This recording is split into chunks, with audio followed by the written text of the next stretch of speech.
हर वक्त आप सबकी मदद तो नहीं कर सकते, लेकिन कम से कम जो सामने पड़ रहा है और जिसको ज़रूरत है उसकी तो मदद कर सकते हैं। नमस्ते दोस्तों, मैं अनूप तिवारी एक छोटी सी कहानी के साथ आपके सामने। कड़ाके की ठंड थी। सैनिकों की एक टुकड़ी कश्मीर घाटी में पहाड़ी रास्ते से गुजर रही थी। टेम्परेचर यही माइनस में पहुंच रहा था। काफी दूर चलने के बाद उनके कमांडर ने कहा कि थोड़ी देर हम लोग को आराम करना चाहिए, और उसके बाद गाड़ी उन्होंने साइड में लगवा दी और सब रुक गए, उतर पड़े, आराम करने लगे। उन्होंने देखा सामने जो है एक चाय की छोटी सी दुकान, जिसे टपरी कहते हैं, एक छोटी सी टपरी दिखाई दी। और लेकिन अफसोस उसमें क्या छोटा सा ताला लगा था। अब चाय पीने का तो सबका मन था, लेकिन अब दुकान बंद है तो कैसे पी जाए। तो उनमें से एक सैनिक ने बोला कि ऐसा करते हैं, तोड़ देते हैं ताला।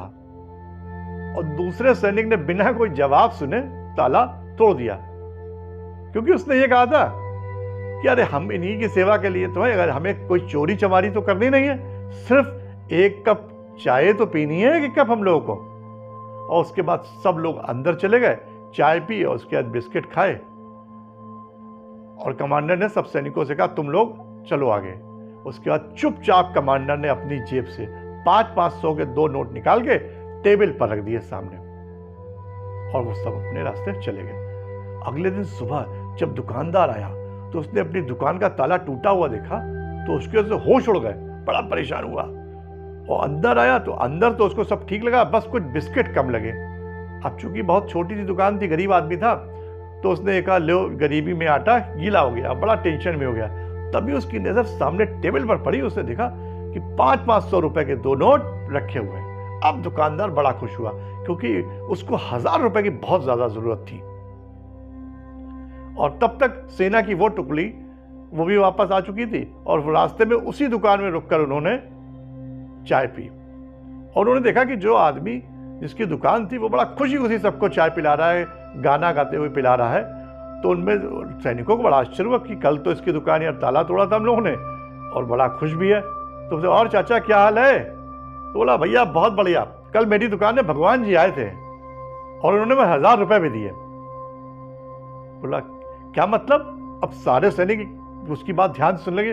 बोला ऐसा हुआ, हमारी दुकान बहुत ज्यादा तो चलती नहीं है, अब हमारा लड़का बहुत बीमार था, उसके लिए 1000 रुपए की दवा लानी थी। अब मैं बड़ा परेशान था, तो मैंने सोचा था कल सुबह आकर जो बर्तन है थोड़े बहुत उनको मैं बेच दूंगा, इस तरह मेरे लड़के का इलाज हो जाएगा, क्योंकि लड़के से औलाद से बढ़कर क्या होता है। और भगवान ने मेरी सुन ली और रात में मुझे 1000 रुपए दे गए, और देखो अभी 1000 रुपए मुझे मिल गए। अब कमांडर ने अपने सैनिकों को चुप रहने का आदेश दिया, क्योंकि उनके सैनिक समझ गए थे कि ये हमारे कमांडर साहब का काम है। और उसके बाद सैनिक जो है अपने रास्ते चले गए, और वो दुकानदार दुकान बढ़ा के अपने घर की तरफ चला गया, अपने लड़के को डॉक्टर अपने लड़के को डॉक्टर को दिखाने के लिए। दोस्तों कहानी बहुत छोटी सी है, लेकिन एक बहुत ही अच्छा मोरल देती है। वो कहानी ये कहती है कि जिसकी संभव हो मदद कर देनी चाहिए। हो सकता है हमारी नजर में वो मदद बहुत थोड़ी हो, लेकिन हम जिसकी मदद कर रहे हैं उसके लिए बहुत बड़ी साबित हो सकता है हमारी छोटी सी मदद से किसी की जान बच जाए। ईश्वर हमारी मदद करने के लिए स्वयं नहीं आता, लेकिन वो किसी ना किसी को किसी ना किसी रूप में भेज देता है। हो सकता है ईश्वर ने हमें भी किसी की मदद के लिए बनाया हो। तो दोस्तों जब भी आगे जीवन में कभी मौका लगे तो मदद करने से पीछे नहीं हटना चाहिए, क्योंकि हम अगर किसी की मदद करेंगे तो ईश्वर ना करे, कभी हमें भी अगर मदद की जरूरत हुई तो हमारी भी कोई मदद करेगा, और इस तरह से सिलसिला चलता रहेगा। तो मेरे प्यारे दोस्तों, अगर आपको ये छोटा सा वीडियो अच्छा लगा हो तो उसको कृपया लाइक शेयर कर दीजिए, और अगर चैनल पर नए हो तो हमारा चैनल सब्सक्राइब कर लीजिए। Thanks for watching Anoop Tiwari motivation.